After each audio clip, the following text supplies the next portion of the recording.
Hello students. We are going to discuss the question answer of subject Social Science, Standard 9th, Chapter 1, The Rise of British Rule in India.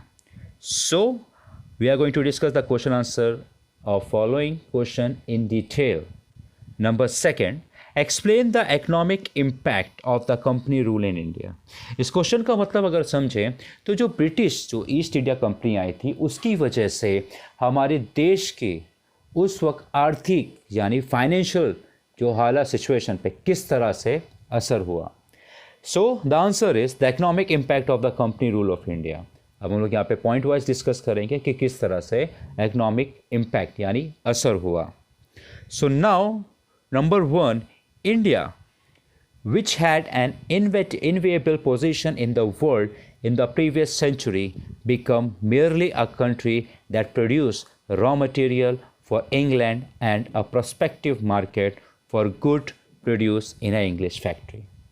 अब India जो British राज्य आने के पहले जो पूरी दुनिया में अब इतना फेमस था अपने बिजनेस के लिए, अपने अमीरी के लिए, रिचनेस के लिए, लेकिन अब अंग्रेज़ों के राज्य में वो पूरी तरीके से बर्बाद हो गया था.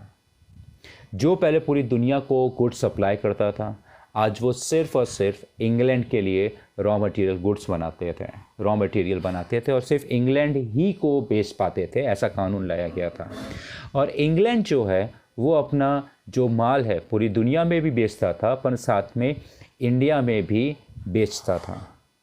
Number 2, Bengal exported cotton, cloth, raw silk, sugar, jute and muslin between 1708 and 1756. However, the glitter of economic prosperity faded after the introduction of the Darshi dual power policy during the reign of Clive.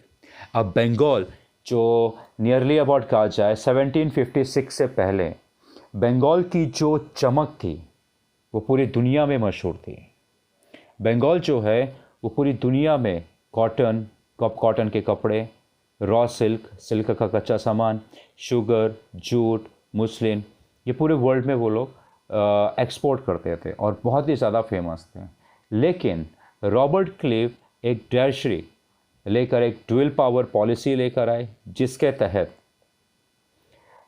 जो भी Bengal business करेगा, ठीक है, उसके tax का पैसा British को देना होगा और साथ साथ में यहाँ तक कि देखा जाए उनके ऊपर अलग से भी लगान लगाया जाएगा, यानी दोनों तरफ से पैसा देना है. प्रोडक्शन सारा बंगाल वाले करेंगे, मेहनत सारी बंगाल वाले करेंगे और डायरेक्ट जो टैक्स जो है वो मुनाफा जो है वो ब्रिटिश अपने हाथ में लेंगे.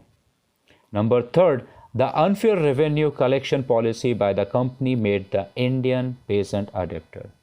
अंग्रेज़ लोग कुछ इस तरीके से टैक्स की पॉलिसीज़ लेकर आए थे, रेवेन्यू की पॉलिसीज़ लेकर आए थे जिसकी वजह से इंडिया के जो लोग थे वो दिन बर दिन साल पे साल गरीब बनते चले जा रहे थे क्योंकि उनके पास टैक्स देने का पैसा नहीं था तो उनकी जो सर पे जो उधार थी वो बढ़ती चली जा रही थी. Number fourth, the British government imposed unfair taxes on the Indian cloth industry. They adopted various deceitful practices to ruin the prosperous Indian cloth industry, which collapsed completely.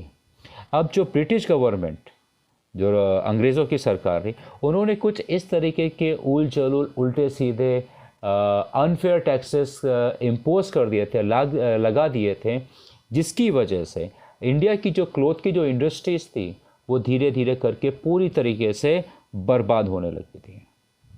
Number fifth, the Indian artisan become poor and unemployed, जिसकी वजह से India के जो कलाकार artisans थे वो धीरे धीरे गरीब होते चले गए और उनके पास कोई रोज़गार नहीं था. Number sixth, the company trader forced the weaver in Bengal to sign a contract for providing a definite quantity of cloth in a short period. If a weaver refused, he will be punished to being lashed or jailed. अब इस point का मतलब है कि British जो थे, जो उनकी कंपनी थी, जो हमारे इंडिया के जो वीवर जो यानी कपड़ा बुनते थे उनके ऊपर वो क्या करते थे, ज़बरदस्ती उनके पास से कॉन्ट्रैक्ट साइन करवाते थे जिसमें वो लिखते थे कि आपको इतने पीरियड के अंदर हमें इतना कपड़ा बना के देना होगा, और अगर वो ना बोलते थे तो वो उनके ऊपर ज़्यादती करते थे, उनको मारते थे, पीटते थे और उनको जेल में डाल देते थे। Number 7. The Indian village were self-reliant and prosperous before the arrival of the company. They become dependent and poor under the company rule. जो गांव, इंडिया के जो गांव अंग्रेज़ आने के पहले जो सेल्फ डिपेंडेंट थे पूरी तरीके से, आज वो पूरी तरीके से बर्बाद हो गए थे, गरीब हो गए थे अंग्रेज़ों के रूल में। Number 8. In this way, the company rule had adverse impact on agriculture, cotton industry, trade and commerce in India. इस तरीके से अगर देखा जाए तो जो अंग्रेज़ों का जो राज्य था वो एक इंडिया की जो एग्रीकल्चर जो इंडस्ट्रीज थी, खेती बाड़ी की जो इंडस्ट्रीज थी, कॉटन की जो इंडस्ट्रीज थी, और जो इंडिया का जो और दूसरा बिजनेस था, अंग्रेज़ों के कायदे कानून, टैक्सेस पॉलिसी की वजह से पूरा बर्बाद होता चला गया। Thank you very much. Now the question ends over here. अगर किसी को कोई डाउट, कोई क्वेरी हो तो वो मेरे कमेंट बॉक्स में कमेंट कर सकते हैं। Thank you very much.